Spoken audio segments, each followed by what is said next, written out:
Olá pessoal, sou o Lineu Silva, estamos falando sobre divulgação espírita com o tema obsessão, desobsessão e influência espiritual. Lá no Livro dos Médiuns, no capítulo que fala sobre obsessões, Kardec ele especifica 3 tipos de obsessões: obsessão simples, fascinação e subjugação. E no capítulo anterior eu falei sobre obsessão simples. E o que é obsessão? Toda a influência persistente de um ser sobre o outro caracteriza-se obsessão. E fascinação. O espírito, quando ele consegue fascinar uma pessoa, ele faz com que essa pessoa perca o senso do raciocínio. A pessoa, ela não consegue discernir o certo do errado. Tanto que a pessoa que é fascinada, ele não pede, ele impõe para que as pessoas possam fazer alguma coisa. Isto é uma fascinação. E uma das características da pessoa fascinada é se distanciar do convívio social. Se afasta da família, se afasta da sociedade, porque o espírito faz com que a pessoa se afaste das outras pessoas. Porque o espírito obsessor, ele tem consciência de que em qualquer momento a pessoa possa ser desmascarada. Então, para que não aconteça isto, ele faz com que ela se afaste. Então, geralmente, ele está mais inibido no seu canto, sem procurar muito assunto. Isso é uma característica de fascinação. E uma das fugas da pessoa fascinada é a agressividade. Por quê? Porque diante da agressividade, ele consegue inibir que as outras pessoas o questionem sobre as suas posturas. E ele consegue fazer isto. A fascinação, ela pode vir de diversos aspectos, tanto para o convívio social, como para o convívio religioso ou para o convívio doméstico. Uma das características também da fascinação no vínculo religioso é a pessoa, ele acha que ele é Deus, ou ele acha que ele é Jesus, que ele é um espírito iluminado. E da parte do mal, muitas vezes ele acredita que ele é o demônio, que ele é Satanás, que ele é o espírito das trevas e tem poder. E isso é coisa de fascinação. E uma das coisas também que a pessoa fascinada consegue fazer, ele consegue tirar a própria vida. A pessoa fascinada, tanto que ele consegue também tirar a vida de uma outra pessoa. Olha como a obsessão pela fascinação é muito perigosa.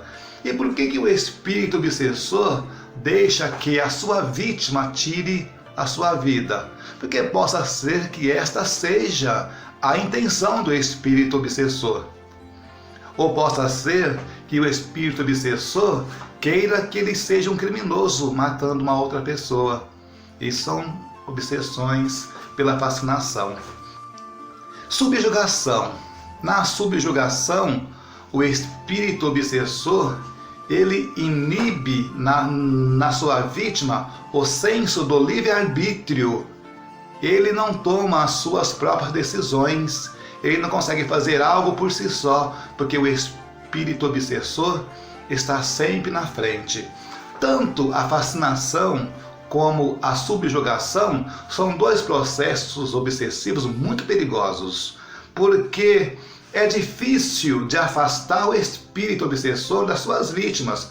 Por que é difícil? Porque o espírito obsessor, ele não começou essa influência de um dia para o outro. Não começou em meses, não, isso já faz anos. Faz anos que ele está vindo nesse processo de simbiose, onde está se aproximando cada vez mais da sua vítima para melhor persuadi-lo, para melhor iludi-lo. Então, é muito difícil de tirar o obsessor dessas criaturas sem causar danos às suas vítimas. Então é muito perigoso. E na subjugação, como a pessoa perde o senso do livre-arbítrio, muitas vezes ele é reconhecido como um louco.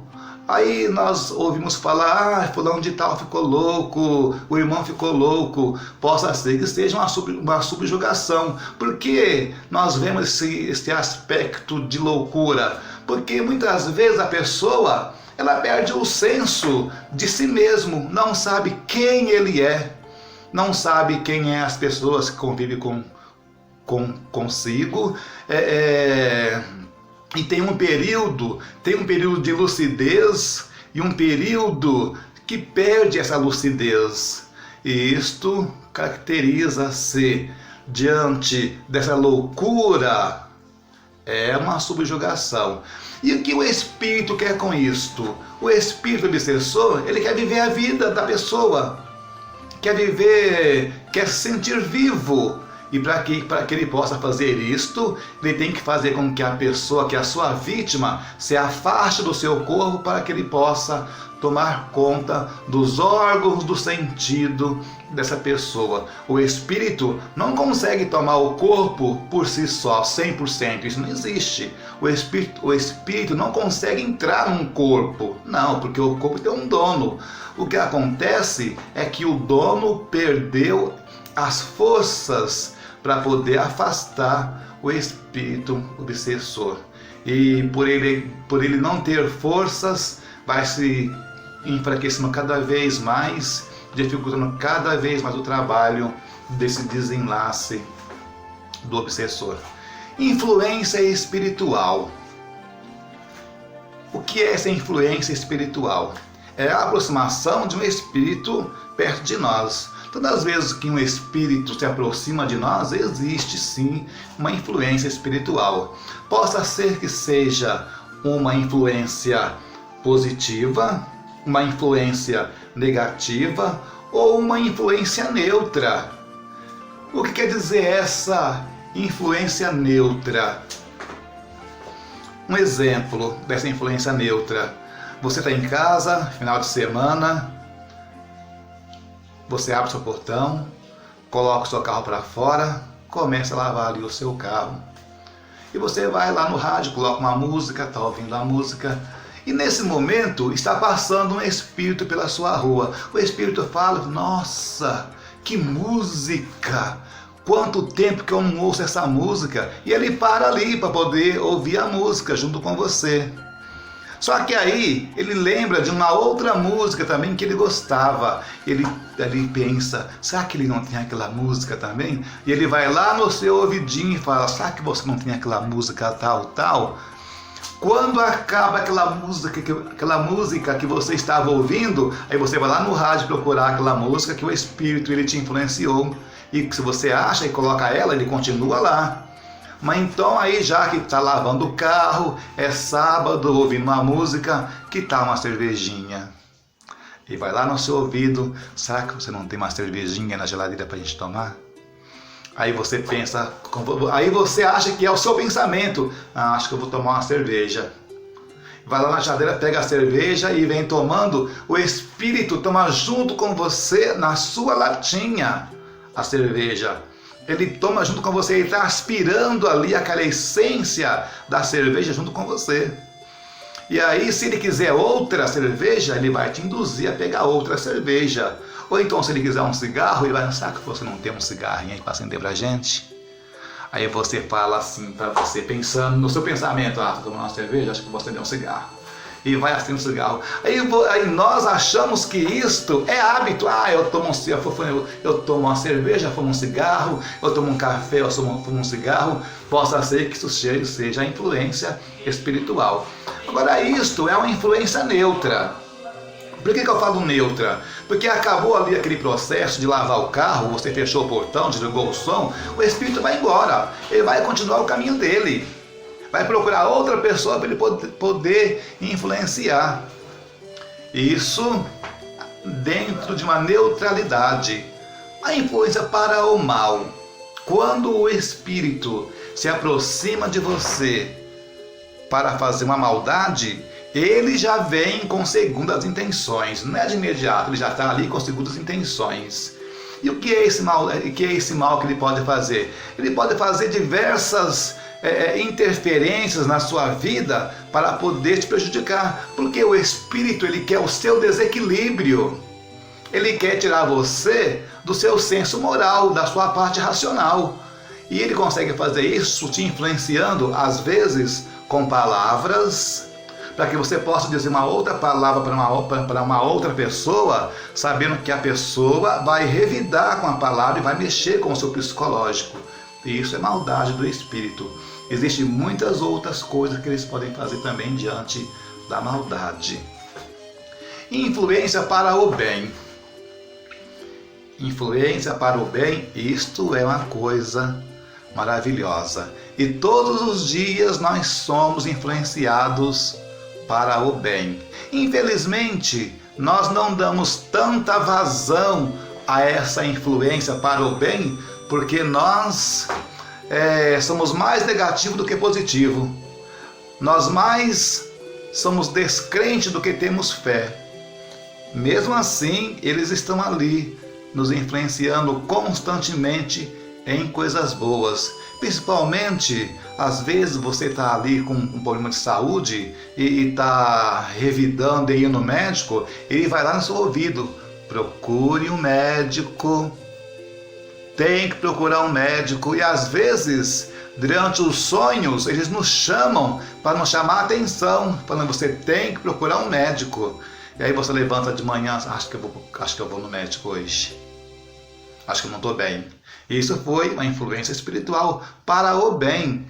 Ou então você está com um problema aí na sua vida e está ali se descabelando, apesar que não tem um cabelo, né, mas está ali se descabelando, saindo fora já do seu normal, por causa da ansiedade.